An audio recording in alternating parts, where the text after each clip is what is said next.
We are honored to have a really incredible group of panelists with us for our architecture discussion. Please welcome the first of those, Mr. Rafael Acosta, Principal and Country Head for the Indian Subcontinent for Aedas. Thank you. I'll tell you a little bit about him as he comes up to the stage. He's a principal at Aedas. Rafael, sit wherever you like, sir. He has over 25 years' experience, stretching over 60 projects in 10 different countries, including Colombia, the USA, China, Singapore, and India. He moved from Boston to Singapore as part of the original design team of Marina Bay Sands. And after joining Aedas in 2010, led the design and management of multiple landmark projects. Since 2022, he's been the country head for the Indian subcontinent, where he leads projects of different typologies and is responsible for driving business growth. Ladies and gentlemen, Rafael Acosta. Our next panelist is Christopher Lai, principal of Woods Bagot Asia. Christopher, come to the stage. Christopher has over 20 years of professional experience in the UK, Hong Kong, and China. He has completed numerous well-known retail and commercial projects over the years. He's been involved in numerous large-scale retail, cultural, and commercial developments across China, successfully incorporating design methodologies into the stakeholders' brands and philosophies. He's a regular speaker at international conferences and is published regularly in print and media. Please welcome Mr. Christopher Mo, General Manager of Thailand and Vietnam markets at Swan and Maclaren Group. Christopher, as I've mentioned, is the General Manager at Swan and Maclaren in Thailand and Vietnam. The group is involved in total built environment and sustainability and operates in 10 international markets, including Europe and the Middle East. Under Christopher's leadership, the group aims to redefine sustainability, adaptive reuse, and user experience in the region. Christopher, welcome. Next, we have Mr. Frank Domingo, Director of Concept I. Concept I Director Frank is a visionary architect with over 20 years of international experience. As a director, he blends creative design with strategic thinking to bring a unique insight into each project. His portfolio features award-winning developments across Asia and the Middle East, most notably the recent City Stars Catameo Cairo, which was named Best Retail Development in the world at the IPAX Gala ceremony in London. Drawing from his extensive experience across diverse regions, Frank creates designs that are distinctive, functional, and culturally meaningful. Next we have Mr. David Leschinski Ivanov, Design Operations at Kume Design. David is an accomplished architecture design manager with over 14 years of experience in hospitality, residential, and master planning projects. He's led multidisciplinary teams in architecture, landscape, and interior design, delivering a large-scale hotels, resorts, and luxury villas across a wide geographical area, Spain, Vietnam, and Cambodia. As design manager at Kume Design Asia, he ensures projects balance functionality, sustainability, and cultural identity while meeting the highest design standards. And last, but by no means least, please welcome to the stage Mr. Leon Q, Principal Asia Region Leader at DLR Group. Leon is one of the leading members of the international business of DLR Group.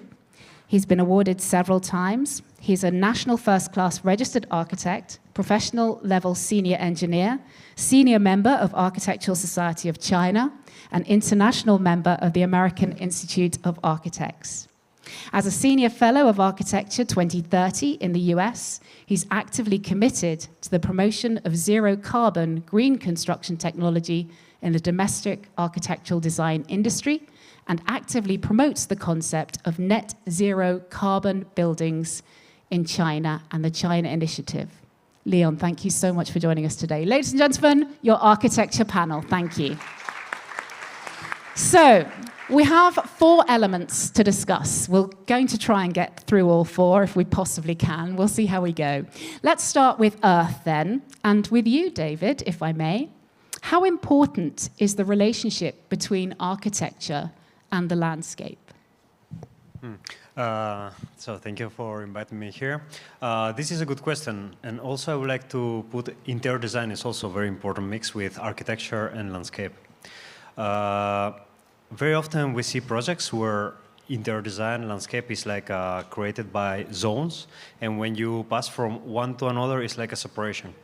We have like we see the difference of one team design one thing, another team design another thing, and sometimes we are lucky in Kume that we have the 3 different fields and we can collaborate directly because our colleagues are very near, so we can design together how we do the transitions, how we can put the landscape inside of the architecture. Also, the elements when we are in the building, when we are walking in, for example, a hotel, we can see the landscape. So we can frame the landscape through the building. And when we are in the landscape, the architecture, it can be like a sculpture inside of the landscape. So we can design, we can see the architecture like is a part of the landscape. So these both works need to work in a resonance together to create a beautiful experience for the customer. All right. So this is, yeah. Fantastic. All right, thank you so much. So we aim to create a beautiful experience. We aim to create something that is aesthetically pleasing. Christopher, what steps can we take to protect buildings and their inhabitants against some of the dangers that the Earth presents us with? I'm thinking perhaps in terms of earthquakes, for example. How important in that context are things like orientation? Well, I think the question is how much of a budget our clients have to make our buildings anti-quake, really, because we as architects, we can design, as anti-quake as possible for all our designs and buildings. But I think, well, first of all, I think the government needs to drive it a little bit more because I don't think we can actually make all buildings to be indestructible. The direction the government needs to think about is who to save, whether they want to save the buildings or the people. Well, of course, it's the people, right? So that's why many countries we can observe around the globe, they have got policies and regulations to make sure that happens. For example, in mainland China, all the buildings needs to have a very secure basement to make sure it's a shelter or people actually go in there to be safe at the events of fire or earthquakes. Of course, we as architects, we need to just follow the regulations and design the buildings accordingly.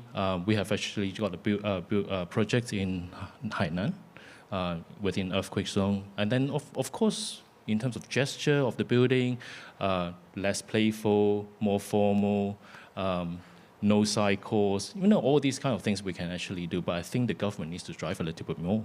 Okay, all right. Anybody else want to talk about how much the government needs to do? Or shall we move on to sustainability? It's entirely up to you. Let's talk about sustainability. Leon, this is something else that the client needs to buy into, isn't it? Sustainability. It's important that the client would like us to be sustainable. You're extremely focused on promoting green technology. Why is that important? What do you believe is the key challenge? Well, thank you. So first, I would like to appreciate that IPA invited me for this panel. And I think your group as leading the architecture ranked top 10.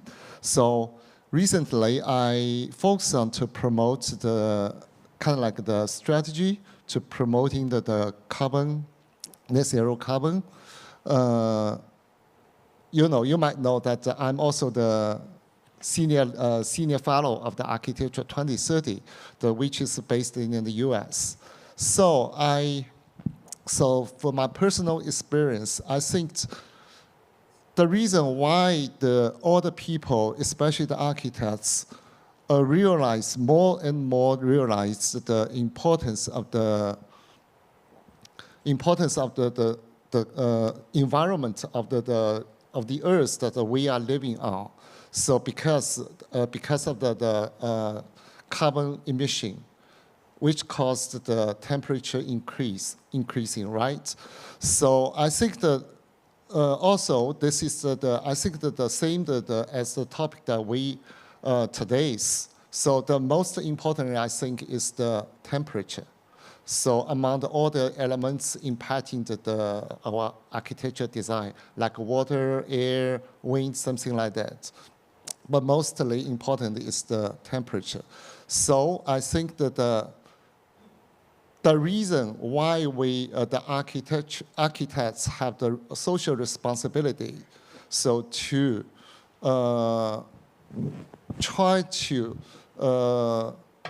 decrease the temperature, which caused the environment of the Earth better. So this is very important. For this, I think, let me try to explain it in 3 ways. First is the government, like you said. This is the policymaker, we call it. Yeah. This is very important, the government, who is the policymaker. The second important is the developer, who is the decision maker, right? So the third and most important, the architect is our executor, right? So we just do the design, follow all the policies and the decisions made by the developer. But this is very, very important. So for the architects, not only, I think that the expertise for the normal architect, we said, is not enough. But the architects must have the expertise of the green building at the very beginning of the design. So for example, like an orientation, like the shape of the facade, something like that, which will influence the green building's design a lot. Okay. So right now, the current, I would like to say contemporary architects must have the expertise of how to master the way to do the green building design. All right. That's very important. Leon, thank you so much. Rafael, how do you get the client then to buy into these sustainable practices? We can talk about them, we can persuade, but as Leon said, you've got to get the buy-in. Yeah, you're right. Thank you again for inviting us here. And I commend Leo. I think the pushing for net zero and all this is definitely the way to go. But I think the question that Etholle is asking at this moment is, what happens when you can't get it through? And there's either regulations or budget or anything related. What I personally do, as you say, passive sustainability is the most important. It's not about ticking boxes and getting a green certificate. And what we tend to do, I call it stealth sustainability. Just do it. Don't tell anybody. It's sustainable. Choose the right materials. Choose the right orientation. Do the right thing. And if people are not interested, you just do it. Just don't tell them. Is it frustrating when people don't seem that interested? Does it become a frustration? Does everyone? Sure, to some degree, but I think everybody has different agendas or different priorities. And for us, designing sustainable buildings should be number one. And if the client, for any reason, is not interested, I don't think we need to push them too hard. We just try our best and do the best that we can with the tools that we have. Thank you, Rafael. Christopher, how do you get on with persuading the clients to be sustainable? I think there's definitely a top-down drive for that, depending on, as Christopher put it just now, the client's budget, and also depending on which sort of country you're operating on. So one thing, being a design firm that's based in Singapore, operating in Thailand, one thing that we see is quite drastically different is the trend of adaptive reuse and sort of preservation projects. Singapore, blessed as we are with the scarcity of land, we do see a lot of incentives from the government when it comes to repurposing existing assets and buildings. Thailand, on the other hand, Bangkok especially, if we're talking about an urban scenario, one thing that we observe is that the average age of a hotel here in Bangkok is actually around 25 years. So that is actually a key point for us to see that there's no habit, if you may, in terms of repurposing or doing adaptive reuse for existing buildings. Yeah. Okay, thank you so much. Frank, I know you're focused on retail, so let's bring that into the conversation. When you're thinking about placemaking and mobility, getting people around, how can we be more sustainable in that respect? Yeah, thanks for having me. And I think we're connecting a little bit with what we talk about sustainability, right? Even in retail, you can find ways where the best way is sustainable. One of these situations, we had a project that we had in Cairo, where the line is so long that it's 1.2 kilometer long, right? And one of the first challenges is how you populate the land, how you use the land in a way that is sustainable. Probably the first approach in a commercial way will have been do a box of 1.2 kilometers, air conditioned. But we know that that's not sustainable for electric use, for no parks or anything like that. So what the solution was approved, and the one that won actually the award with you guys this year, it was to divide the line in 4 pieces and having a lot of open areas, pedestrian walk with green areas that can be used for the same use in a way. You just have the office on one side, you have the residential on the other side, and you have that kind of like a retail component all the way, these 1.2 kilometers, and which is more open air, more sustainable with green canopies. And at the end, because it's 1.2 kilometers still, we didn't know how to move people fast. So we ended up with this solution that is kind of like a PRT system, the same in Heathrow, in one of the Heathrow airports, where you enter into a pod that is electric pod, it's elevated. You can go from one point to another a bit faster. But in a way, the whole solution was no cars and no air conditioning for the most part. Okay, well, that brings us nicely onto air, which is our next element. So thank you for doing that, Frank. Christopher, let's start with you then. How can we ensure better indoor air quality? Frank was talking about, we like air conditioning. Air conditioning is amazing, but do we need to rely on it? Well, I think, again, is the question of whether we want to have our users, how much time they want to spend in indoors. There's a big debate about, in terms of, in particular for the workplace sector, how much time you're actually spending in the indoors nowadays. When we work with Google, that's the first thing they start to talk about in terms of the balance between the workstation area and the share space, up to like 50% of the floor area to be share space. But again, in terms of indoor air quality, if you ask me, I think natural, ventilation is the best answer. But of course, again, we need to extend into the practicality. The air conditioning you mentioned about is actually the active kind of system. But I think we need to, deal with the practicality in terms of where to take those air, the intake of the air, having a buffer zone. Try not to intake those air from, polluted source, like from the elevation of the highway or car parks. There are lots of things that you can actually do. There are trends indoor in terms of having more plantation, internal landscape, not just look good, but actually it does feel fresh with a certain type of plants. But again, how much time you want to spend indoor. Okay, David, let's talk about, we've just touched there on planting indoors, making things look beautiful, that are also functional. So how can we make this whole idea of natural ventilation part of the sensory experience whilst still keeping our cool? Sorry. Yes, ventilation is something very interesting. When we see the local architecture of Vietnam, we can see the materials are they don't have any layers inside of the bricks. They are quite simple, but the local spaces, they can breathe. They normally have very high ceiling. They don't have windows. They don't have glass. So always they have circulating wind passing through them. Also, they have very interesting. They have very tall trees that even cover in the architecture, and they bring in the shadow. So in this local architecture, we don't need air conditioner. You feel good with even without the fan.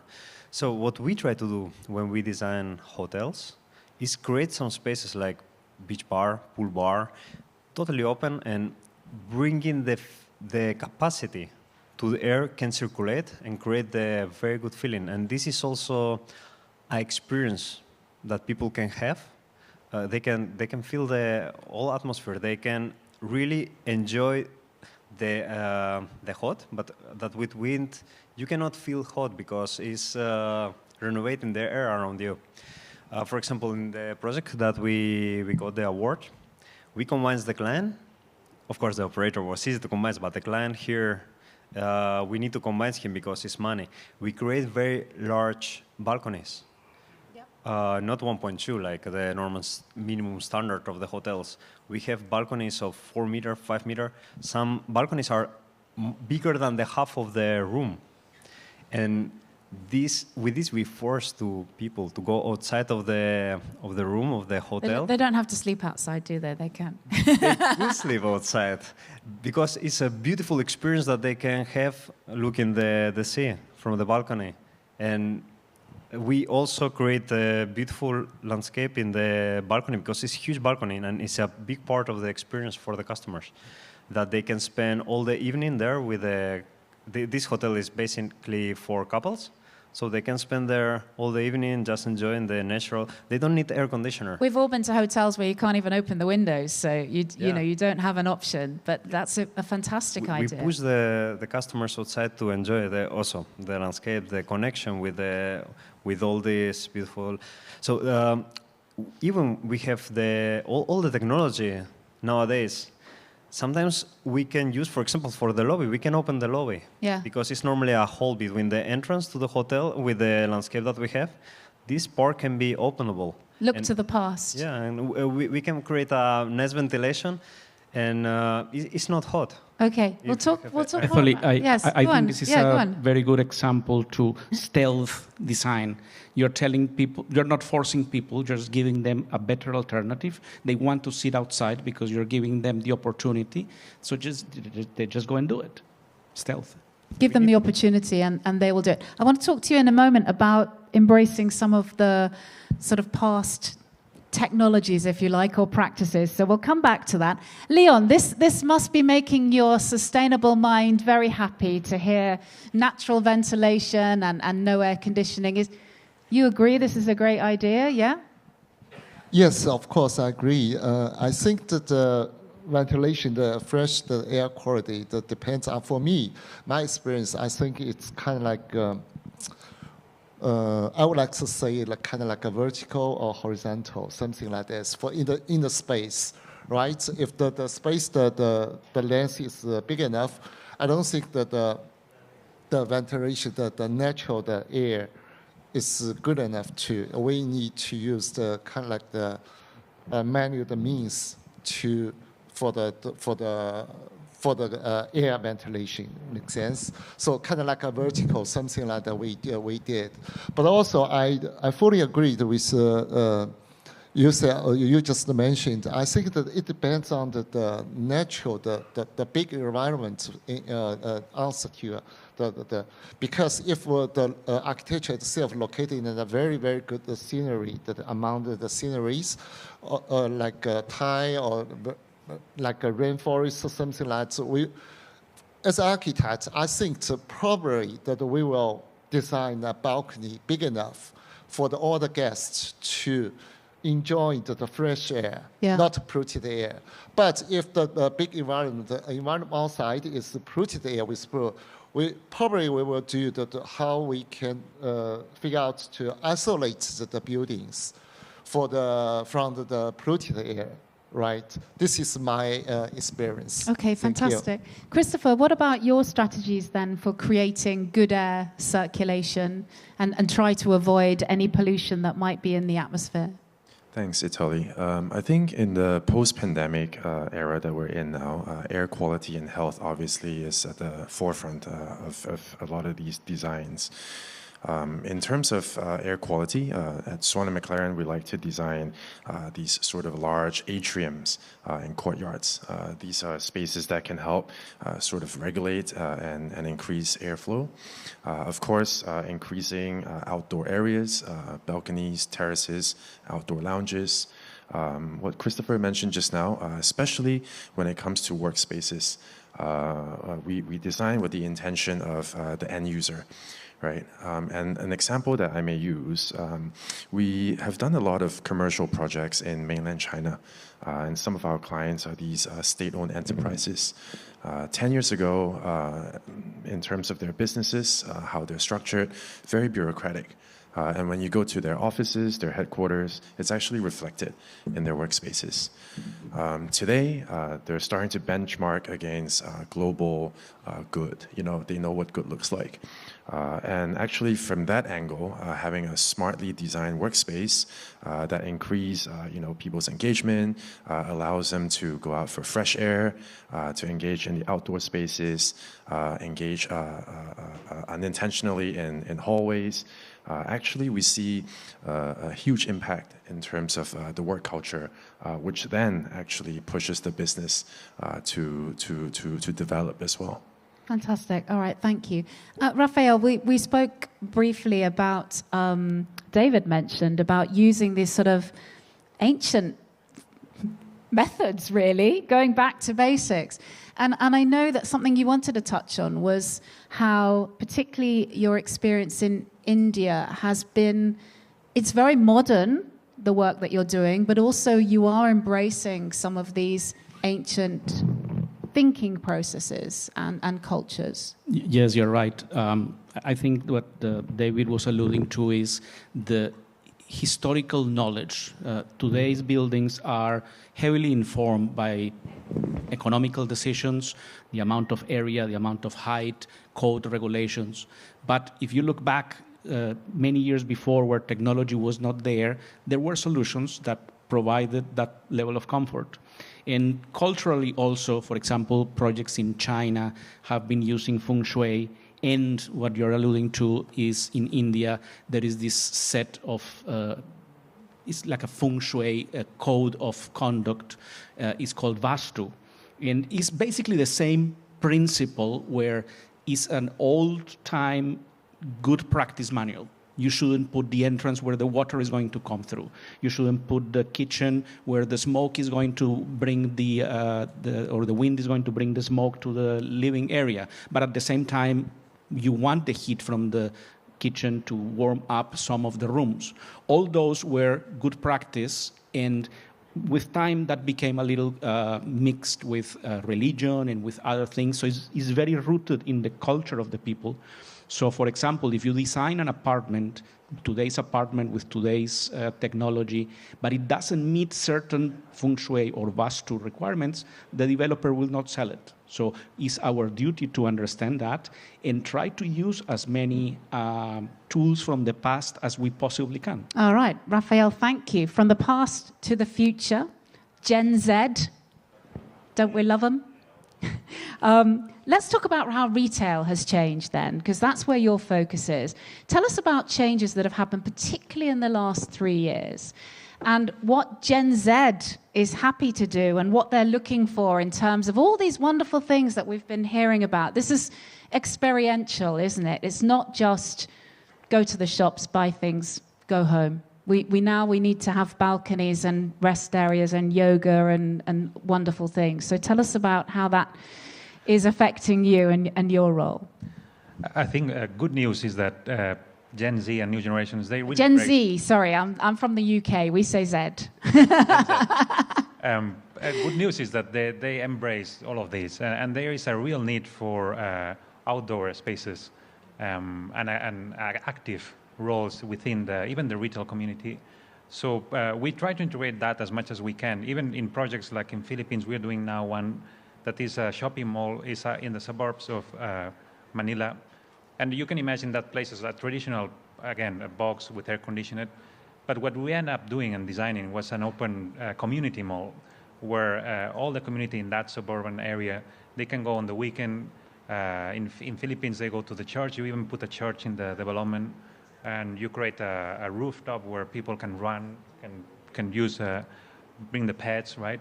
All these activities, that is a community-driven activities. And then at the center of all of that, you really need sometimes an event space where all these Gen Z, Gen Go on, you say it better than me. Gen Z. all these people can gather. And another thing that drives this type of generation is multi-passionate. So you need that space to create different events during the whole year. And the good news is these open outdoor spaces, most of them. You can do it air conditioners, but the ones that works better are outdoor, in some shade, covering, in some way covered from the rain in countries like this.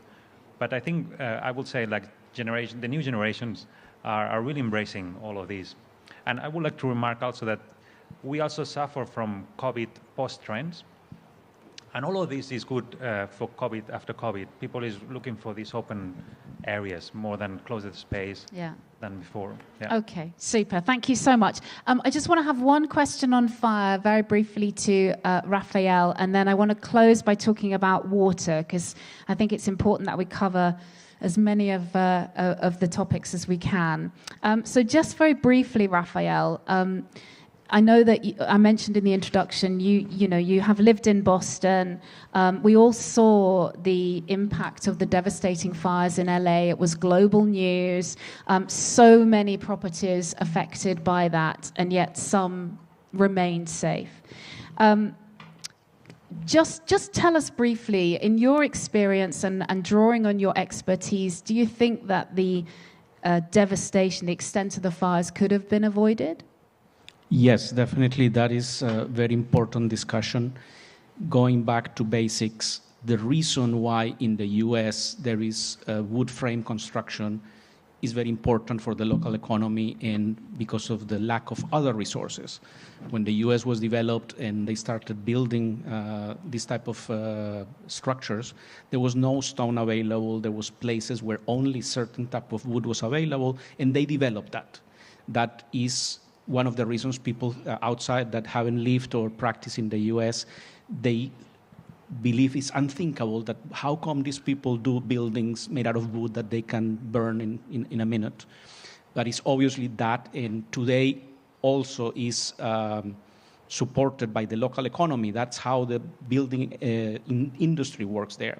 Could have been avoided? Yes, there's definitely rules and regulations, fire codes, fireproofing materials that can be used and should be used, density to prevent that the fire spread from one structure to the other, all these things.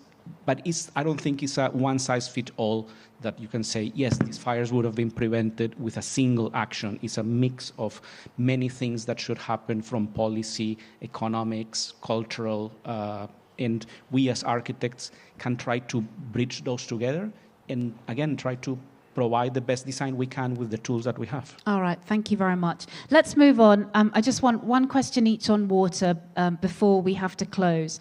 So Christopher, tell us about how architects can collaborate, if you like, to try and prevent stormwater and urban runoff, especially, obviously, we're here in Bangkok. We have a lot of rain in Bangkok. What can architects do to try and improve the situation across the region? Well, I think the region has been taking this quite cautiously nowadays, because flood is a big topic. It's the other extreme of drought and fire, really. But I think that, again, it's actually government needs to drive with policies. Then it filters down to the building scale, district scale, and then to us, then we can design accordingly.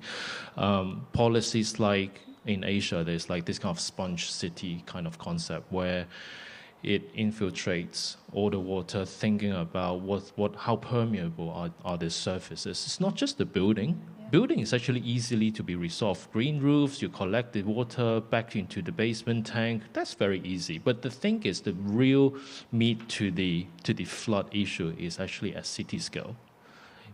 How we can actually filtrate and collect and make those flood water disappear as soon as possible. I think that's actually a government decision in terms of how they do the infrastructure. I think this is actually a key. All right, thank you. Leon, actually, sorry, let's talk about that same thing. So how can we design buildings that cope better with stormwater?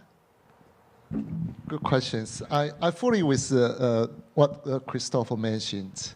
this is for architecture, it is not difficult, right? So first, I think it is all because the flood water or something like this, it's all because the carbon emission, I think. It is caused by the carbon emission.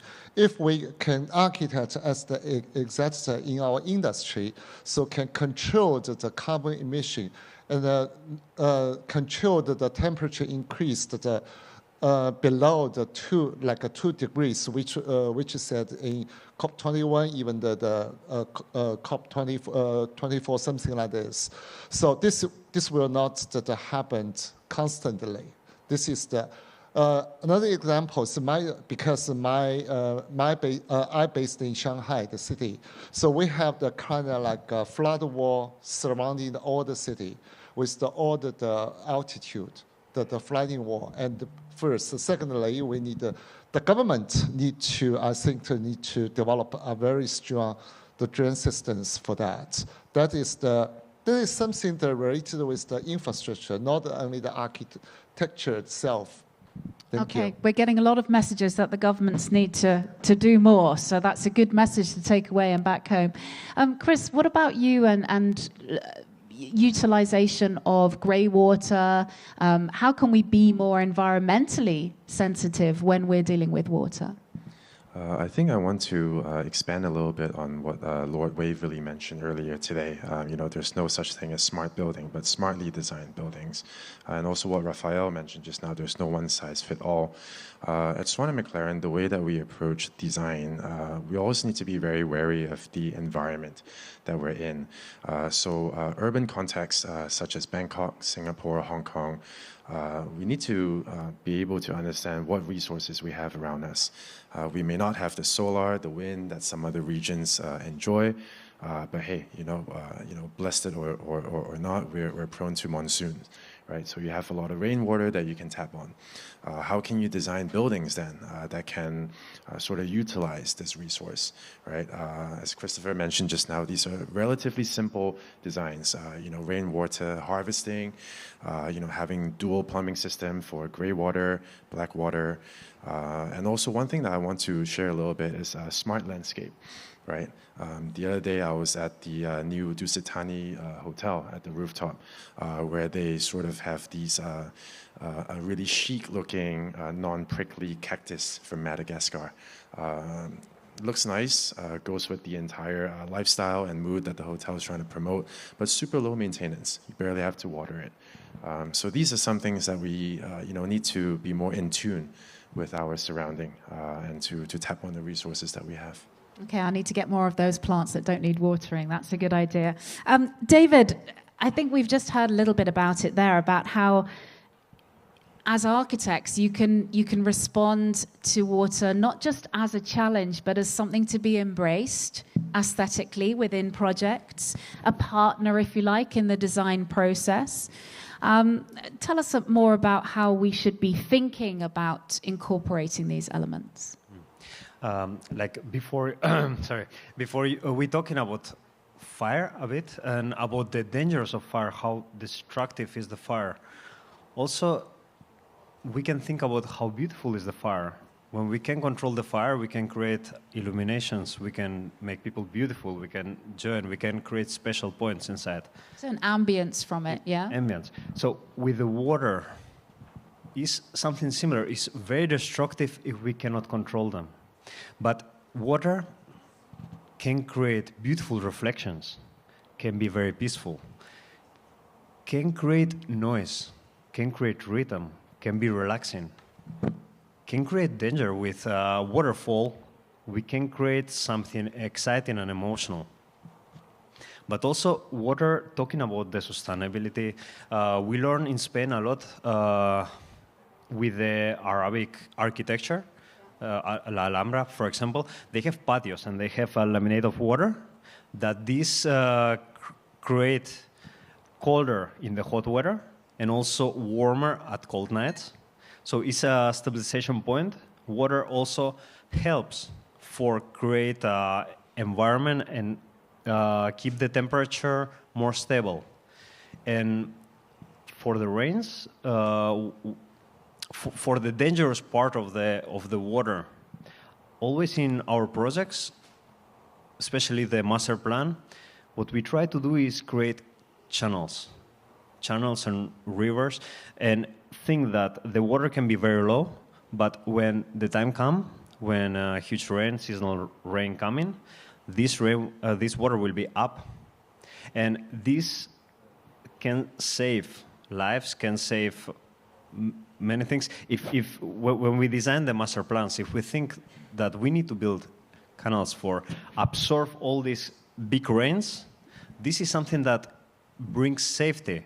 And also, if we design them in a beautiful way, that many projects in Japan, in the countries that are more advanced and they can control the water, we can learn from very beautiful projects how we can create the parks that when the water is down, is still very, very nice. So the water is something beautiful, and when we learn how to control it, we can use for design for the benefit of our projects. Okay, so we've got time for... It's a very powerful element. Thank you, David. We've got time for 2 very quick questions. Frank, David mentioned about working in places where there's not a lot of water, and I know that, and how water is embraced in countries where they've had these, again, back to the methodologies of, thousands of years ago.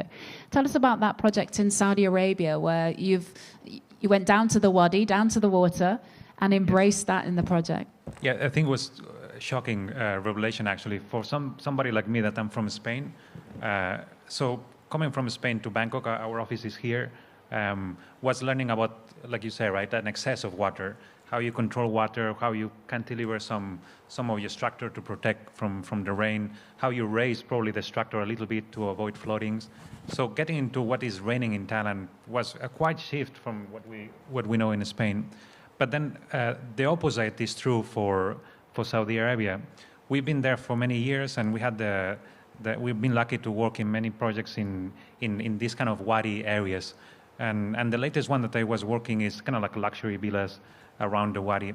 So you go into the site, you are in the middle of the desert, you feel like nothing is there, and then you enter into these rock formations that goes down, and it really turns into an oasis-like feeling. And these wadi formations are depression of the land where the rain, when it rains, because sometimes it rains, all this water goes there, right? And in that area, biodiversity is large. They do farms, date farming. So we start to create this design with the villas in the corner of the wadi. And one of the shocking revelations is that you can use the wadi in your advantage. You can create these small dams where when it rains, all that water flows in, and then you can store the water in one way or another. So just as a side note on this idea is that talking with the client and talking with people that has been there local and know the story of water, some of the local told me, like, in Saudi Arabia, if there is an internal conflict, it will not be about petrol, it will be about water.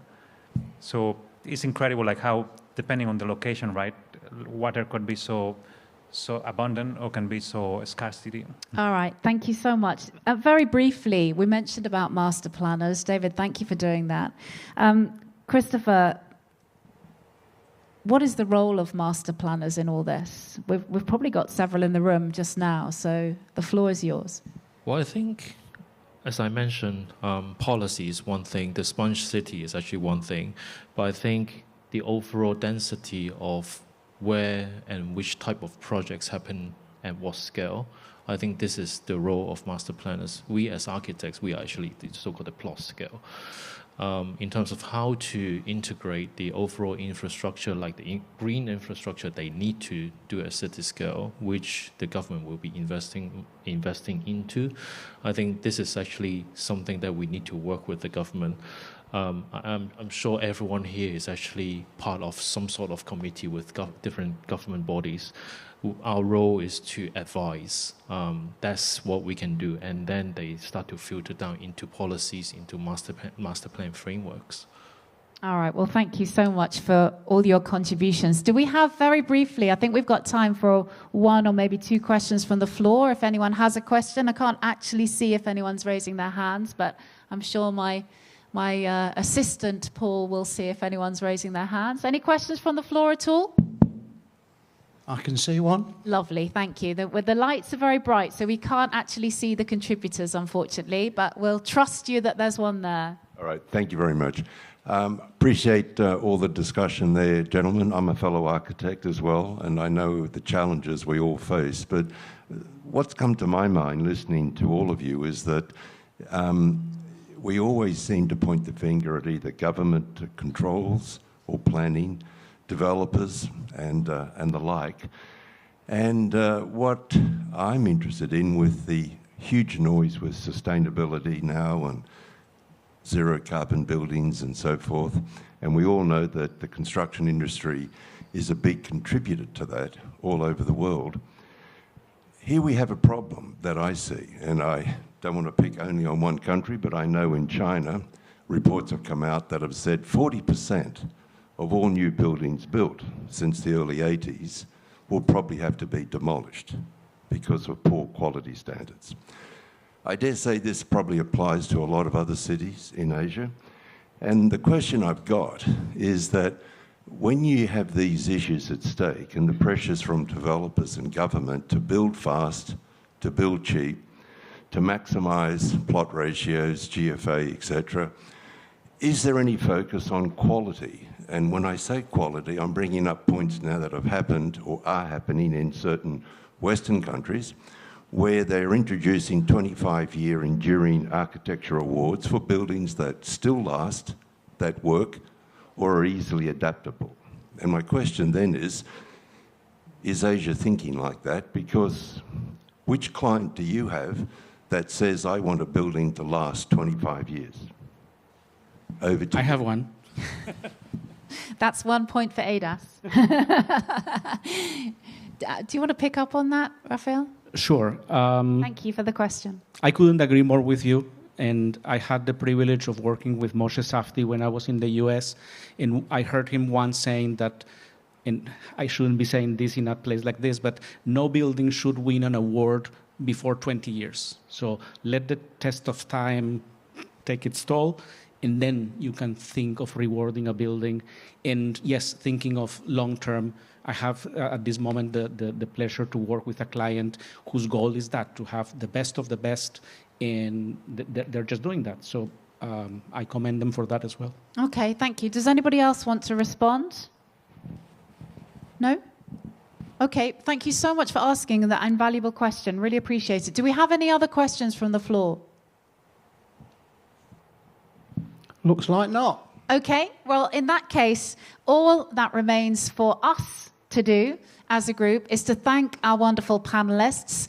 They are Mr. David Leschinski Ivanov, thank you so much, Mr. Frank Domingo, Mr. Christopher Lai, Mr. Rafael Acosta, Mr. Christopher Mo, and Mr. Leon Q. Thank you so much to all of you, gentlemen. Thank you.